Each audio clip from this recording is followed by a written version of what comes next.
Olá, investidores! Sejam todos muito bem-vindos. Vamos falar hoje da nossa carteira holder no mês de fevereiro de 2020. Então vamos lá. Eu quero agradecer a participação de todos que vêm acompanhando o nosso projeto. A carteira holder é um projeto em que fazemos compras mensais de ativos, fundos imobiliários e ações, bons ativos, ativos perenes que possam no futuro entregar uma renda passiva, uma renda previdenciária. Então é um projeto de longo prazo, onde fazemos o buy hold, né? Compramos ativos, seguramos os ativos para o futuro, não pensamos em vender, né? Num futuro próximo, e mantendo essa carteira que ela vá crescendo mês a mês, né? Então, como estamos agora em fevereiro, vamos comentar o que aconteceu no mês de janeiro. Mês de janeiro ele foi um mês conturbado para a renda variável. O Ibovespa, como um todo, ele teve uma correção. Até vou abrir o gráfico aqui para vocês verem. E a gente teve uma pequena correção no Ibovespa, né? Ele fez um topo de 119 mil pontos. E ele fez uma correção agora, e tá aí, fechou agora. Tô gravando, a época que eu tô gravando esse vídeo, a 113 mil pontos 770.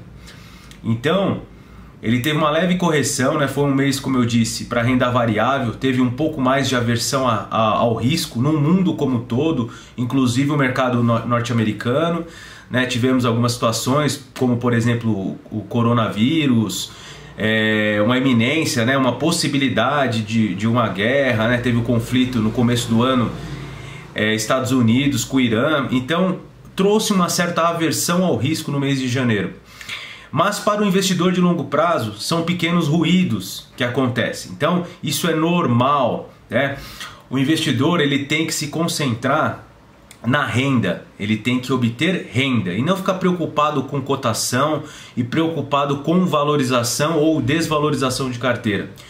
Para fazer o buy hold, o ideal é que façamos, que a gente tem que estar com o objetivo em obter renda, em aumentar o percebimento de rendimentos e dividendos. E assim possamos comprar mais ações que por consequência vai aumentar os dividendos, né? Você pode perceber que é um círculo virtuoso, onde uma coisa leva a outra. Tá? Então eu vou falar um pouquinho da carteira no mês de janeiro, né? Ela sofreu um pouquinho, como eu falei, e ela teve aqui uma queda no mês aqui de 3,57% no mês de janeiro. Agora no comecinho de fevereiro ela já está dando uma recuperada, a gente pode ver que tem a oscilação, e essa oscilação é normal e até saudável para o mercado, né? Então, o que aconteceu aqui? Aqui está a nossa carteira de ativos, né, que a gente montou. Agora em fevereiro vamos fazer o aporte e vamos comprar mais ativos e vamos rebalancear essa carteira. Claro, vou verificar aqui quais são as empresas que tiveram aí no mês um desempenho pior, né, em relação aqui à minha carteira. E aí eu vou fazer a compra, rebalanceando e trazendo para quanto eu quero de cada empresa. Então esse é o poder dos aportes regulares. Então o investidor que faz aportes irregulares, aqui no canal eu faço aportes de R$1.000 todo mês. Mas caso você não consiga, não consigo fazer o aporte de R$1.000, não tem problema. Faça com R$200, R$300, mas faça o aporte mensal. Mantenha a regularidade dos aportes, assim você pode aumentar a quantidade de ações, de ativos e construir o seu patrimônio. Não tem mágica na Bolsa de Valores. Vai pensar que a gente vai entrar no mês, sair no outro, né, e ganhar muito dinheiro. Não é assim. Na verdade, o patrimônio ele é construído pouco a pouco. É um trabalho de formiguinha que visa o longo prazo. Dentro dessa perspectiva, né, vamos verificar aqui como que foi os proventos aqui da carteira no mês de janeiro. Então eu vou colocar aqui por data de pagamento, né? Vamos pegar a parte de janeiro. Então em janeiro aqui, ó, nós recebemos rendimentos do KNR11, né? Dividendos nós recebemos da Hypera Pharma, Hype 3, né? Recebemos aqui. ITSA 4 também recebemos, né? VISC 11 a gente recebeu, tá aqui, né? o VISC11, né? Então a gente pode perceber aqui que está caindo os nossos rendimentos mensalmente. E aí que tá, temos que nos concentrar em aumentar a renda mensal, e assim aos poucos a gente vai aposentando, né? Aos poucos essa renda previdenciária vai aumentando. Então eu sei que agora no começo parece pouco, né? E realmente é pouco, mas isso aí a gente vai construindo passo a passo, mês a mês, né? Fazendo os aportes e comprando os ativos, e assim no futuro a gente vai conseguir essa tão almejada aí liberdade financeira por meio da renda passiva. Então esse é o objetivo dos aportes regulares e de construir patrimônio por meio da Bolsa de Valores. Então a B3 ela é um instrumento para construir patrimônio. Não é um cassino, algo que a gente vai apostar, não. Na verdade a gente está construindo patrimônio, passando a ser sócio de boas empresas, né? Então esse é o conceito que a gente tem que ficar. E nesses momentos de estresse no mercado, a gente sofre menos, porque o nosso objetivo está na renda. Então quando tem essa correção agora, vamos aproveitar agora em fevereiro, vamos fazer os aportes nas empresas que a gente acredita e vamos aumentar o número de ações, tá? Então aquela empresa que caiu mais, a gente consegue comprar mais ações, que normalmente a gente conseguiria se o valor tivesse um pouco mais alto, e aí a gente aumenta o número, a quantidade de rendimento, o percebimento de dividendos, e assim a gente aumenta o número de ações. É mais ou menos nesse conceito. Pessoal, essa é uma primeira parte que eu falei aqui da nossa carteira holder do mês de fevereiro. Eu estou comentando o que aconteceu aqui em janeiro, né? Essa aqui é a nossa carteira, mas agora eu quero falar de um ativo que eu quero colocar em carteira agora em fevereiro, que é um ativo que eu estava pensando em qual ativo que a gente poderia colocar agora em fevereiro, né? E aí eu lembrei de um conceito, um conceito aqui que fala no livro do Peter Lynch, no jeito Peter Lynch de investir, que ele fala: olhe ao seu redor e perceba as oportunidades. Então eu estava olhando, né, no metrô, eu olhei o pessoal com smartphone e acessando a internet.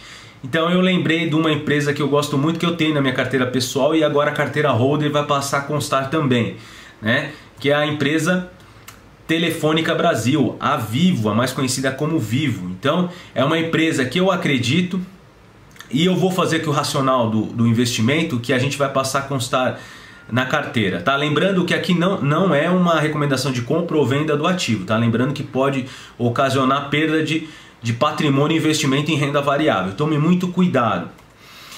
Então vamos lá. Código de negociação VIVT4, ações preferenciais. Setor e o segmento telefonia, e um resumo da atuação da empresa. É uma subsidiária da Telefônica Espanhola, né, a Telefônica Brasil, e fornece serviços de internet e de telefonia, móveis e fixos, além de gerir acesso à TV a cabo. Então esse é o setor onde essa empresa atua, e para a gente poder entender de onde que vem a sua receita, né, e qual é o seu produto e qual é o seu serviço. E os serviços prestados dela dividem-se em móveis e fixos, para a gente entender. Móveis são os serviços de dados, serviços digitais, plano de celular, venda de aparelho, e que representa 65% da sua receita líquida. Então, essa parte de serviços móveis é 65% da receita líquida.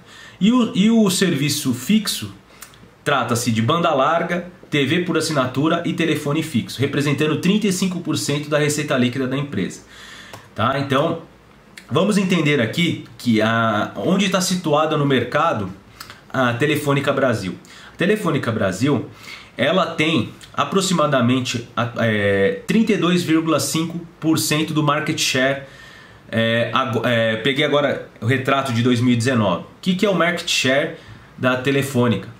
O market share é o quanto ela tem do mercado, da participação do mercado. Então, na rede móvel, ela representa em todo o Brasil 32,5%. Podemos perceber que desde 2016 o crescimento do market share, né, passou lá dos 30,2% em 2016 e veio aumentando. Então a participação dela no mercado vem aumentando. Tá? Esse é o primeiro racional. Tá? E ela é líder nesse segmento. Então o segmento de telefonia móvel a Vivo ela é sim líder de mercado. Receita líquida crescente, a gente pode perceber aqui desde 2011 que vem crescendo a receita líquida da empresa, tá? Então a sua receita ela se manteve mesmo nos períodos aqui de 2014, 2015, 2016, foram anos mais difíceis para a nossa economia, mesmo assim ela manteve recebendo aí o seu tendo receita, né? Então a receita mesmo assim ela se manteve ao longo do tempo. Aqui eu trouxe também o lucro líquido e proventos. Pode ver que 2014, 2015, 2016 também manteve o pagamento de proventos. Então uma empresa que mesmo assim no período mais difícil para a economia ela manteve pagando seus acionistas. Então pessoal, podemos perceber que essa empresa ela gera caixa, né? Então ela vem aumentando a geração de caixa livre. O caixa livre é aquilo que fica disponível, né? A empresa vai ter as suas receitas, as margens, né? E no final, aquilo que ela pagou, todas as suas despesas, pagou imposto, aquilo que vai ficar no caixa. Tem aquilo que ela tira para o CAPEX, que o CAPEX é o quê? É pagar a estrutura, né? Ela paga para manter toda a estrutura de telefonia, tudo que ela pagou, depois o que sobra é o caixa dela. Pagou dívida, pagou tudo, é o caixa. Aquele caixa é o que vai gerar os dividendos, os proventos. Então o caixa livre é o que pode se transformar em proventos. Então dessa forma, um dos motivos que eu penso em investir nessa empresa, né, eu já venho investindo e quero colocar agora na carteira holder, é por causa da geração de caixa livre, tá? E como vem diminuindo o CAPEX, né, que manter essa estrutura, o quanto ela gasta para manter, que agora a tendência, como ela gastou muito nos últimos tempos, que agora esse CAPEX diminua e mantenha aí o caixa livre e se traduza em dividendos, tá? Então a geração de caixa livre crescente, eu fiz uma analogia aqui com o efeito bola de neve. Então, quanto mais uma empresa ela gera de caixa livre, mais ela vai pagar dividendos, né? Então são verdadeiras máquinas que vão na média compondo retorno sobre retorno, caixa sobre caixa. Então é o efeito dos juros compostos, gerando um efeito de bola de neve e remunerando seus acionistas. Então o caixa livre dessa empresa é muito alto. Então, quando vou aumentando esse caixa livre, a tendência disso se representar em pagamentos de dividendos. E a empresa pagou sim dividendos. A gente pode ver que atualmente, pelo preço dela, o dividend yield atual é de 6,2%. Então, esse é o dividend yield. E o ponto positivo, a constância de entrega de dividendos. E nos últimos 5 anos, a empresa pagou dividendos. Tá? Então esse é o racional. E o ponto negativo é que ela entrega os dividendos irregularmente, ou seja, o período de entrega não é constante, a gente não sabe qual mês que ela vai pagar. É irregular a entrega desse dividendos, desses proventos. Então esse é o ponto negativo. Tá? Pessoal, esse era o case de falar um pouquinho da nossa carteira holder agora em fevereiro. Vamos acrescentar a Vivit 4 na nossa carteira, tá? E seguimos adiante, né? Esses momentos de turbulência a gente aproveita. Parte do aporte desse mês de fevereiro a gente vai rebalancear a carteira. Vou fazer mais vídeos esse mês mostrando aí esse rebalanceamento e vamos prosseguir na nossa caminhada. Pessoal, é isso. Muito obrigado pela atenção. Até um próximo vídeo.